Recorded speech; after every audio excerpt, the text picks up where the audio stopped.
¿Sabías que las enfermedades crónicas no transmisibles son las responsables del 74% de las muertes a nivel mundial? Bueno, mis compañeros y yo hicimos un análisis de las enfermedades crónicas. A continuación te vamos a hablar sobre ellas. Nosotros somos Aura Vargas, Nicole Sánchez, Bercy Peña, Lucero Sarmiento, Juan Jaimes y quien les habla, Clara Ardila. Bueno, en esta diapositiva podemos encontrar la relación entre terapia ocupacional y estadística, que nos dejó ver la caracterización de población, es decir, pudimos notar que la mayoría de participantes eran adultos mayores. Asimismo, también nos permite identificar los factores de riesgo y pues analizar las enfermedades más frecuentes. Y pues también el análisis de entre relaciones entre variables y lo más importante, pues apoyar la toma de decisiones terapéuticas con datos reales. Bueno, en planteamiento del problema, como les comentaba al principio, las enfermedades crónicas no transmisibles son la mayor causa de morbilidad y sobre todo en adultos mayores y con patologías de hipertensión, diabetes y enfermedades como la osteomusculares. También están asociados con factores como la edad, el estado nutricional y aspectos sociodemográficos. Todo esto tiene que ver, todo esto tiene relación. Y por eso, pues este estudio busca analizar cómo se distribuyen estas enfermedades en la población y qué patrones se pueden identificar para apoyar en procesos de promoción de la salud y de intervención pues terapéutica. Bueno, y en esta diapositiva pues ya tenemos nuestro objetivo general, así como nuestros objetivos específicos. Como objetivo general pues tenemos el aplicar técnicas estadísticas para el análisis de la base de datos y pues encontrar de esta manera patrones entre variables clínicas, sociodemográficas y antropométricas. Y ya como objetivos específicos, pues tenemos identificar la prevalencia de las principales enfermedades crónicas, comparar la distribución según edad y sexo y aplicar métodos de bioestadística para interpretar los datos de una manera adecuada. Ahora los dejo con mis compañeros, que son quienes les van a explicar todo detalladamente. A continuación hablaremos sobre nuestra base de datos y la interpretación de las tablas y los gráficos obtenidos. Como podemos observar, tenemos la tabla de variabilidad. En esta tenemos dos tipos de variabilidad. Tenemos la variabilidad cuantitativa y la cualitativa. La cuantitativa podemos ver que es la edad, el peso, la talla, el índice de masa corporal, SBODEX y la escala de ISNEA. Todas ellas se expresan en números y en su mayoría son continuas. En cuanto a las cualitativas, tenemos dos: las nominales y las ordinales. Las nominales, que se clasifican como el sexo, la identidad de género, la presencia de enfermedades, entre otros, y las ordinales, estas tienen un orden como el nivel educativo, la clasificación de la masa corporal. En cuanto al análisis de las variables cuantitativas, pues se resumen con media, mediana y la desviación estándar. Las cualitativas son con frecuencias y porcentajes. Esta organización pues permite describir la población con precisión, identificando pues riesgos y apoyos en las interpretaciones clínicas dentro del proceso de terapia ocupacional. Ahora haremos pues la interpretación de gráficos y tablas en cuanto a la edad y el peso. En cuanto a la edad, podemos ver que el promedio es de 66,9 años. Esto indica pues una población mayor, coherente con el aumento de enfermedades crónicas en este grupo. En cuanto al peso o el índice de masa corporal, el promedio se encuentra en sobrepeso, lo que coincide con la dispersión del peso observado en esta gráfica, como lo podemos ver. A mayor peso, el gráfico de dispersión muestra un aumento directo en el índice de masa corporal, lo que confirma la relación metabólica entre ambas variables. Seguimos con discapacidad y orientación sexual. Estos resultados indican que aunque existe diversidad tanto en condiciones de discapacidad como en orientación sexual, su distribución es claramente predominante, como lo podemos observar en las gráficas. En la 1, en la tabla y el gráfico de barras, pues observamos la distribución de diferentes tipos de discapacidades dentro de una población evaluada, 1.704 personas en total. De estas podemos decir que la mayoría no presenta ninguna discapacidad. En cuanto al segundo gráfico, podemos observar la porción de orientación sexual reportada. La muestra pues está compuesta mayoritariamente por personas que se identifican como heterosexuales. En estas gráficas buscamos entender qué tan preparada académicamente está la población que participó y vemos que la mayoría tiene básica primaria, básica secundaria o no tiene información registrada. Esto significa que gran parte del grupo tiene un nivel educativo bajo. Es importante porque el nivel educativo influye mucho en la forma en que las personas entienden su salud, siguen sus tratamientos o acceden a servicios médicos. En pocas palabras, mientras menor nivel educativo, más difícil puede ser manejar adecuadamente su condición.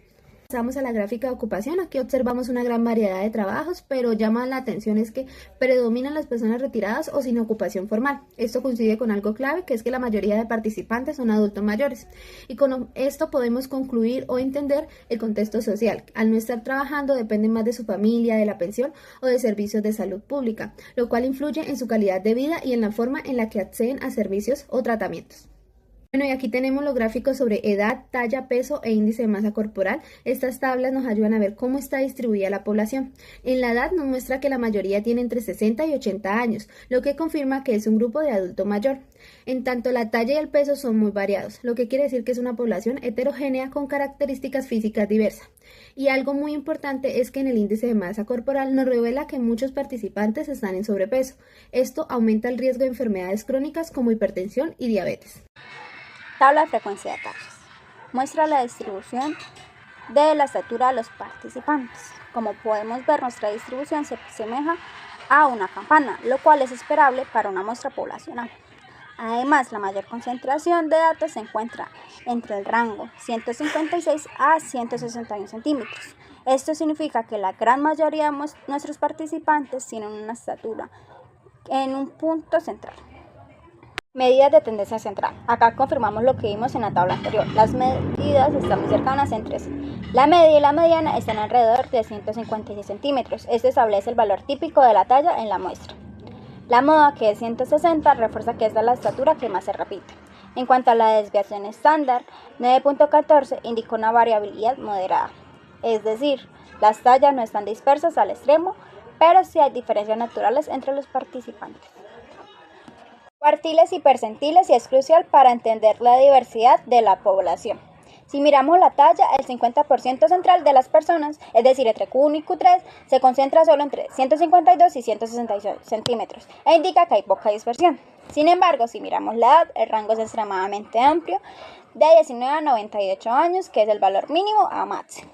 Esta combinación de datos entre talla concentrada pero edad muy dispersa señala que la población tiene condiciones físicas muy diversas. Esto justifica la necesidad de planificar intervenciones diferenciadas en terapia ocupacional. Interpretación del gráfico de regresión. En este podemos observar un diagrama de dispersión que muestra la relación entre el peso corporal y el índice de masa corporal. En este caso se evidencia una relación positiva y consistente, que a medida de que aumenta el peso corporal, también aumenta el índice de masa corporal. Esto nos indica que el peso es un predictor directo del estado nutricional, por lo tanto, del riesgo de desarrollar enfermedades crónicas. Aunque algunos puntos del gráfico están dispersos, la mayoría sigue una tendencia ascendente, lo que confirma que existe una correlación directa entre ambas variables. Tablas de contingencia. En esta vemos las tablas de contingencia que nos permiten analizar la relación entre diferentes variables, como lo son nivel educativo y sexo biológico. A partir de estas tablas podemos identificar relaciones importantes, como lo son las personas con más de 60 años muestran mayor probabilidad de presentar enfermedades pulmonares obstructiva y crónica, conocida como enfermedad pulmonar obstructiva crónica.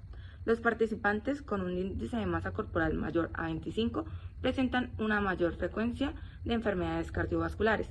Este tipo de tablas permite identificar factores de riesgo dentro de la muestra y comprender cómo ciertas características, como el nivel educativo o el sexo biológico, pueden influir en la presencia de enfermedades crónicas. Interpretación de probabilidad. En esta podemos analizar el cálculo de probabilidades simples y probabilidades condicionadas. La probabilidad nos permitió responder preguntas, las cuales fueron: ¿cuál es la probabilidad de que un participante presente una enfermedad específica? ¿Cómo cambia esa probabilidad cuando la analiza junto con otros factores como lo son la edad, índice de masa corporal, nivel educativo o discapacidad? Gracias a este cálculo de probabilidad podemos identificar qué grupos de la población están más expuestos a ciertas enfermedades y entender por qué. Esto facilita la interpretación de los datos y nos ayuda a comprender mejor la situación de la salud en la población analizada. Bueno, ya hablando de la interpretación de gráficos y tablas, tenemos como primera tabla la probabilidad de que una persona tenga básica primaria, la cual corresponde a 0,411. La segunda tabla nos habla sobre la probabilidad de que una persona tenga un nivel básico entre secundario e inferior, es decir, preescolar, no tuvo educación, y básica primaria o secundaria. La tercera tabla nos quiere dar la probabilidad de que una persona tenga educación media, o sea, una técnica, la cual corresponde a 0,049.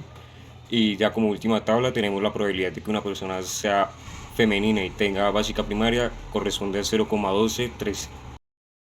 En la regresión lineal simple se da la interpretación del modelo, la cual la relación del peso de IMC es positiva. Cuando el peso aumenta, el IMC también.